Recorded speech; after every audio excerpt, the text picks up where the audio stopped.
मुलांनी निर्देशांचे कथन करावे स्पष्ट शुद्ध वाक्याने आणि नेमका उद्देश काय आहे आणि हे संघटन काय आहे या संघटनाविषयी जो आपण परिचय घेणार आहोत तो परिचय मी थोडक्या शब्दामध्ये करून देणार आहे। मुंबई गुजराती संघटनचा परिचय सुरुवातीला मी करून देणार आहे। मातृभाषेच्या शाळेचा उत्कर्षासाठी हे संघटन कार्यरत आहे। 15 वर्ष आधी या गुजराती संघटनाची स्थापना झाली। आज महाराष्ट्र राज्याची सगळीच गुजराती माध्यमाच्या 73 शाळांना एकत्र एका छत्राखाली या संघटनेकडून आणलेलं आहे। 350हून जास्त जनजागृतीसाठी पालक सभा घेण्यात आलेली आहे। शिक्षक विद्यार्थ्यांसाठी विविध स्पर्धांचे आयोजन हे संघटन करतं। जनजागृतीचे विविध कार्य विविध समाचारांमध्ये लेख देण्याचं काम हे संघटन करतं। शाळेच्या ट्रस्टी बरोबर शाळेच्या विकासासाठी वेगवेगळ्या मीटिंग घेतल्या जातात। जन्मभूमीद्वारा इयत्ता 10वीचे विद्यार्थ्यांना मार्गदर्शन केले जाते। तसेच 10वीच्या विद्यार्थ्यांना बक्षीस वितरण केले जाते। मातृभाषेच्या शाळांचे निःशुल्क स्पोकन इंग्लिश क्लासेस यांच्याकडून चालवले जातात। मुलांना मातृभाषेच्या शाळेपर्यंत पोहोचवण्यासाठी वाहन व्यवस्था, गणवेश वितरण, नोटबुक वितरण असं वेगवेगळं कार्य सामाजिक क्षेत्रामध्ये या संघटनेकडून केलं जातं। शाळांना शैक्षणिक चित्र, रंगरंगोटी, ते सुशोभीकरण वगैरे आणि कोरोना काळामध्ये 15 ऑनलाईन आंतरराष्ट्रीय स्पर्धांचे आयोजन या संघटनेकडून करण्यात आलेले आहे। 200 विद्यार्थ्यांना शिष्यवृत्ती देण्यात आलेली आहे। 1150 राशन किटची सहाय्यता केलेली आहे। आमची मातृभाषा आमची जबाबदारी असं या संघटनाचं एक ब्रीद वाक्य म्हणायला हरकत नाही।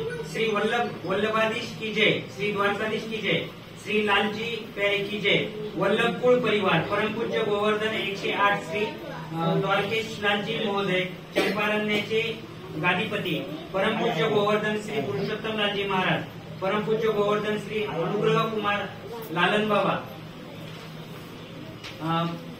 फार वर्षापासून वल्लभ कुमार परिवार ठाकूरजीची सेवा जनसेवा असे सत्कार्य करीत आहे।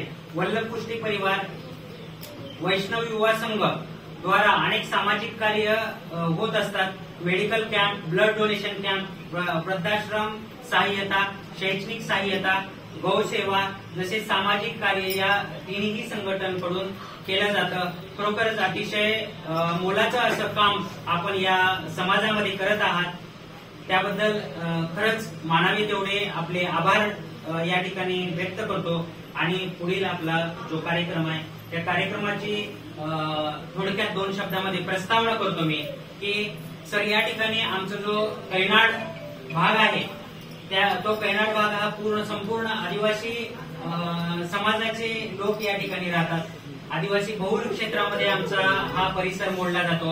अतिशय गरीब अशा कुटुंबातील आमचे हे पालक आहेत आणि या पालकांना शैक्षणिक साधनं किंवा शैक्षणिक वस्तू आहेत ते खरेदी करण्यासाठी सुद्धा म्हणजे बऱ्याच अडचणी असतात।